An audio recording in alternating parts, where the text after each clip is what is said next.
Video এটা হলো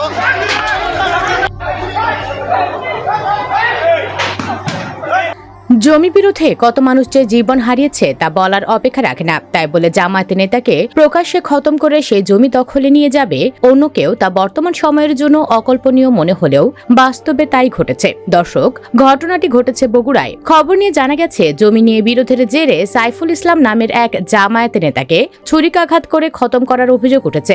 সকালে শহরের মাহবুবনগর এলাকায় এ ঘটনা ঘটে। পরে উন্নত চিকিৎসার জন্য ঢাকায় নেওয়ার পথে তার মৃত্যু হয়। এ ঘটনায় তারেক নামের আরও একজন আহত হয়েছেন।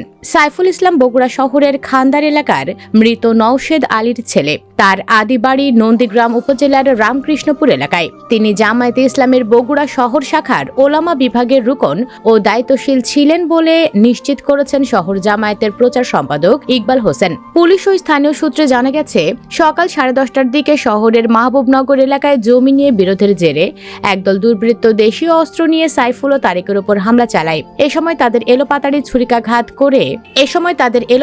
ছুরিকাঘাত করে পালিয়ে যায় হামলাকারীরা। বেলা 11টার দিকে স্থানীয় লোকজন তাদের উদ্ধার করে শহীদ জিয়াউর রহমান মেডিকেল কলেজ হাসপাতালে নিয়ে যান। হাসপাতালের কর্তব্যরত চিকিৎসক প্রাথমিক চিকিৎসা শেষে তাদের ক্যাজুয়ালিটি বিভাগে ভর্তির পরামর্শ দেন। এরপর সাইফুল ইসলামের অবস্থা আশঙ্কাজনক হওয়ায় তাকে উন্নত চিকিৎসার জন্য দ্রুত ঢাকা মেডিকেল কলেজ হাসপাতালে পাঠানোর সিদ্ধান্ত নেওয়া হয়। তবে ঢাকায় নেওয়ার পথে তার মৃত্যু হয়। ময়নাতদন্তের মরদেহের জন্য পুনরায় শহীদ জিয়াউর রহমান মেডিকেল কলেজ হাসপাতালের মর্গে পাঠানো হয়েছে। এই হত্যাকাণ্ডের ঘটনায় জড়িত সন্দেহে পুলিশ দুজনকে আটক করেছে। আটকরা হলেন বগুড়া শহরের খান্দার ভিআইপি রোড এলাকার মেহেদি হাসান টিটু ও মোস্তাকিন। বগুড়া সদর থানার ভারপ্রাপ্ত কর্মকর্তা মনিরুল ইসলাম বলেন, জমি নিয়ে বিরোধের জেরে এই হত্যাকাণ্ডের ঘটনা ঘটেছে বলে প্রাথমিকভাবে নিশ্চিত হওয়া গেছে। ঘটনার সঙ্গে জড়িত দুজনকে আটক করা হয়েছে। তাদের থানায় জিজ্ঞাসাবাদ করা হচ্ছে। এ বিষয়ে আইনগত ব্যবস্থা প্রক্রিয়াধীন। দর্শক, জমি বিরোধে আমাদের দেশের এমন কোনো জায়গা নেই যেখানে ঘটেনি।